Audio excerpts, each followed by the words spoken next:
Good morning, guys, and welcome to this week's Sunday breakfast. I hope you're all having a wonderful day. I'm great, thank you very much for asking. And this is actually my first ever Sunday breakfast. So thank you for joining me. For those of you who don't know me yet, my name's Tom and I am an intern youth worker here at The Well. I haven't actually been into the building yet since I started this internship, but fingers crossed, I will be there shortly. So guys, just before we get started, I would like to apologise for how much I'm probably going to move, especially waving my hands around.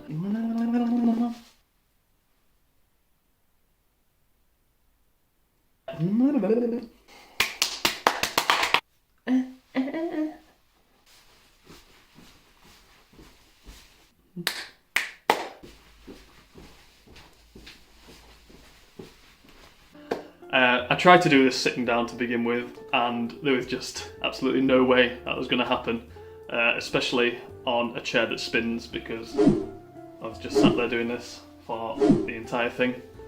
So I will try and keep as still as possible, but I can't make any promises. So this morning I'd like to talk about a certain group of guys in the Bible. Now hopefully you've heard of them all before. They're often referred to as the disciples. And I think they're a great group of lads who are really interesting to explore. And you know, some of them were most likely the age that some of you are now. And I think they're a great example of how Jesus interacted with young people and how he called them specifically to join him. The passage we're going to look at today is in the book of Matthew, chapter 16, verses 5 to 12. So what I'll do now is I'll read this, but I'll put the words up on the screen for you because I'm such a nice guy like that. Now, fair word of warning, I do have a rather monotone voice, so reading Bible passages is not really one of my strong suits. The yeast of the Pharisees and Sadducees. When they went across the lake, the disciples forgot to take bread. "Be careful," Jesus said to them. "Be on your guard against the yeast of the Pharisees and Sadducees." They discussed this among themselves and said, it is because we didn't bring any bread." Aware of their discussion, Jesus asked, "You have little faith, why are you talking among yourselves about having no bread? Do you still not understand? Don't you remember the 5 loaves for the 5,000 and how many basketfuls you gathered? Or the 7 loaves for the 4,000 and how many basketfuls you gathered? How is it that you don't understand that I was not talking to you about bread? But be on your guard against the yeast of the Pharisees and Sadducees." Then they understood that he was not telling them to guard against the yeast used in bread, but against the teaching of the Pharisees and Sadducees. Now, if there's any group at all in the Bible who should have understood Jesus and who he was, then it absolutely would have been the disciples. You know, they were his core group of closest friends, and they spent the best part of 3 years travelling together. But they constantly struggled to understand what he said. You know, Jesus warned them multiple times that he was going to die, and on one of these occasions, Peter even rebuked that and was like, "Get a load of this guy." Hey, John, you never guess what he just said.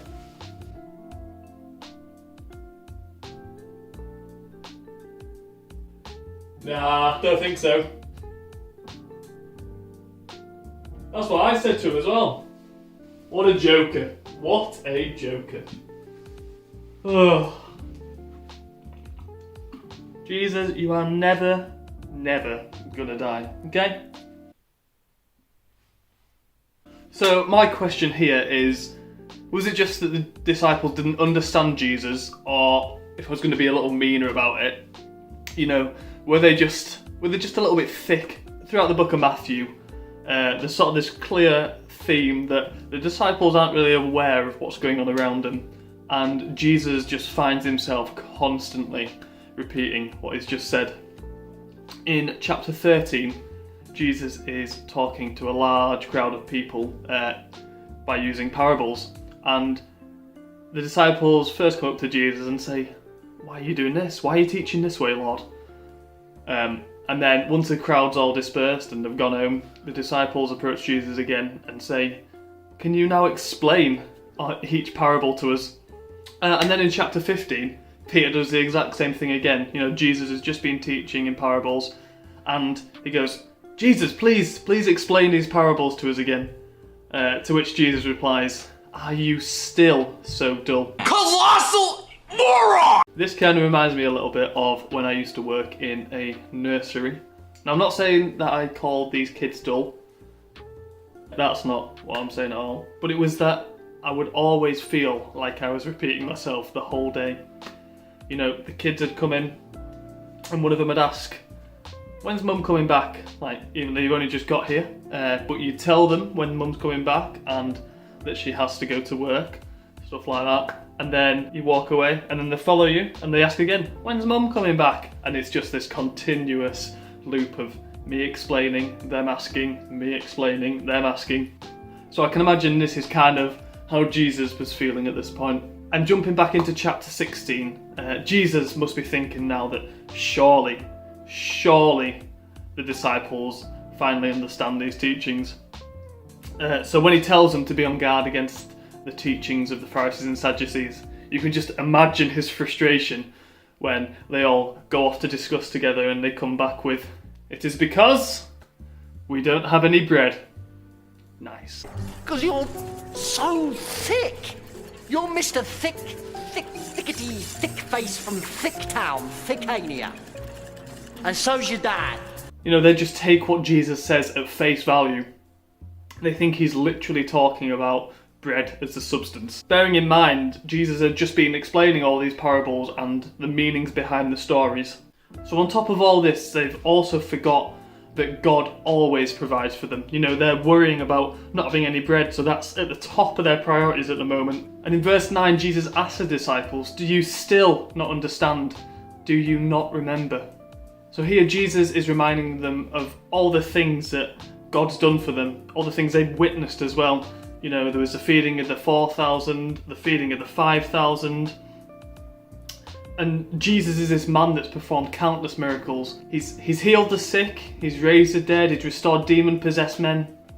And then when Jesus calmed the storm, he said to them, "You of little faith, why are you so afraid?"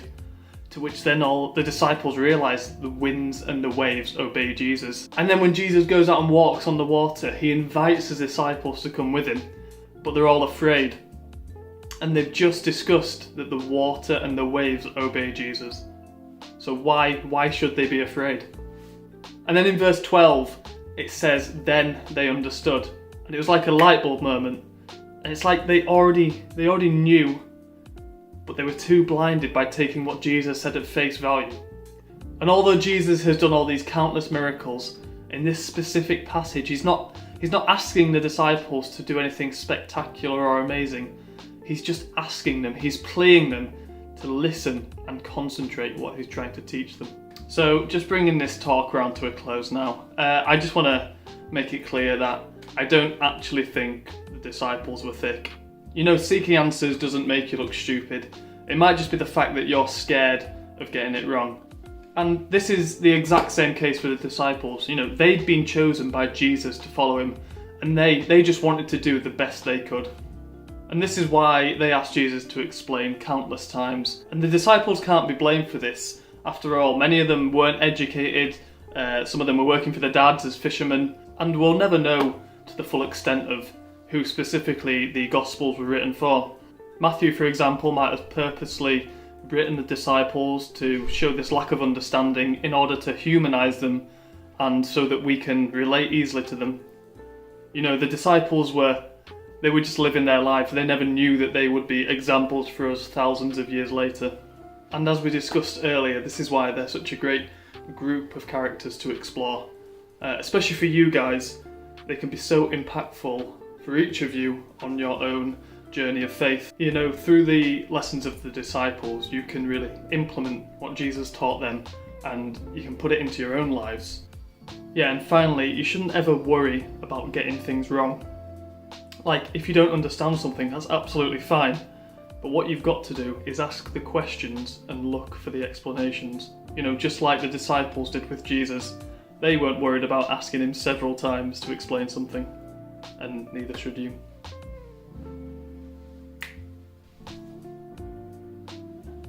Thank you for being here this morning. It was great, a pleasure to be here, as always. And I shall be back soon, hopefully, or see you face to face. You can see this face. Nice.